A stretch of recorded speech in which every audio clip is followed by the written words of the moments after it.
सवाल कोर्ट ने उठाए और कोर्ट ने ये भी कहा कि उन्होंने एफआईआर क्यों नहीं दर्ज करवाई, जबकि सबसे पहले जानने वाले घटना के बारे में, अपराध के बारे में जानने वाले वो थे। उन्होंने लड़की के परिजनों को, डॉक्टर के परिजनों को गलत जानकारी दी शुरुआत में कि सुसाइड का केस बताया, और जो एफआईआर उनकी तरफ से दर्ज होनी चाहिए थी वो लड़की के पिता ने बहुत बाद में दर्ज करवाई। तो कहीं ना कहीं वो निगाहों में है। और अगर सीबीआई ने अपनी स्टेटस रिपोर्ट, क्योंकि गुरुवार तक सीबीआई को अपनी स्टेटस रिपोर्ट देनी है, अगर जांच में कहीं ये पाया गया कि उन्होंने सबूत मिटाने में या अस्पताल प्रशासन की किसी तरह की भूमिका है, तो मुझे लगता है कि उन सब के लिए बेहद परेशानी खड़ी हो जाएगी। विक्रांत, इसमें जो आरजी कर के पूर्व प्रिंसिपल है उन पर भी सख्त टिप्पणी की गई है और एक नेशनल टास्क फोर्स के गठन की बात भी की है सुप्रीम कोर्ट ने।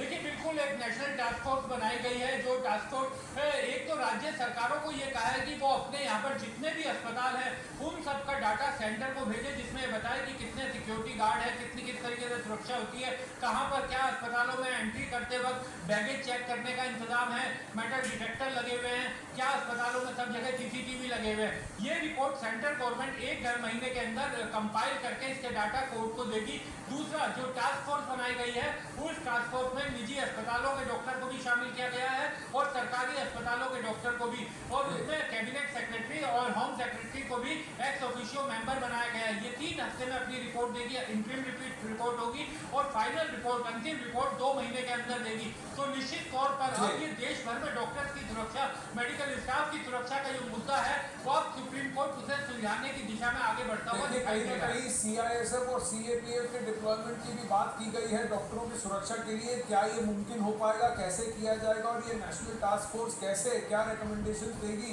कौन कौन इस टास्क फोर्स में शुमार होगा, किन किन का नाम, ये सब देखने वाली बात है। वहीं माननीय उच्च न्यायालय ने डॉक्टरों से हड़ताल वापस लेने की भी अपील की है। सुप्रीम कोर्ट की इस अपील के बाद डॉक्टरों के संगठन में एक बैठक हुई, संगठनों ने एक बैठक बुलाई, डॉक्टरों के संगठन ने हड़ताल वापस लेने के संकेत भी दिए हैं। कहीं ना कहीं कोर्ट ने इस बात को संज्ञान में लेने की अपील की डॉक्टरों से कि उनके काम न करने से, उनके हड़ताल पर आ जाने से कई सारे मरीजों को दिक्कतें हो रही हैं। कई सारे देश के टॉप अस्पताल में जो लोग चिकित्सा के लिए आए हैं उन्हें तकलीफें हो रही है, कई सारी ऑपरेशन जो होनी चाहिए वो नहीं हो रही है।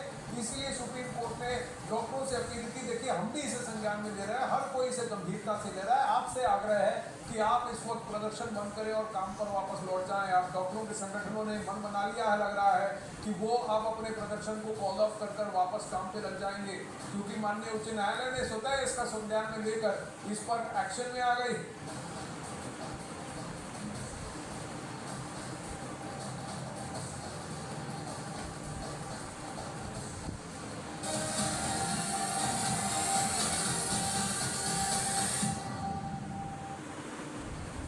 अब बात करते हैं इस मामले में सीबीआई जांच पर अब तक का अपडेट पहले देख लेते हैं। सबसे पहली बात कि सीबीआई की टीम आज आरोपी संजय राय का पॉलीग्राफ टेस्ट कराएगी। सीबीआई की टीम 7 दिन से इस केस की जांच कर रही है। सीबीआई की टीम आज भी पूर्व प्रिंसिपल संदीप घोष से भी पूछताछ कर रही है, जबकि सीबीआई की टीम ने अस्पताल का 10 से ज्यादा बार मुआयना भी कर लिया है। यही नहीं, वारदात वाली जगह की 2 बार 3D लेजर स्क्रीनिंग भी हुई। कल डॉक्टर बिटिया के माता पिता से सीबीआई ने बात की, जबकि डॉक्टर की डायरी के फटे पन्नों की तहकीकात तेज हो गई। उधर घटनास्थल पर 10 से ज्यादा लोगों के पैरों के निशान मिले हैं, जबकि डॉक्टर के साथ खाना खाने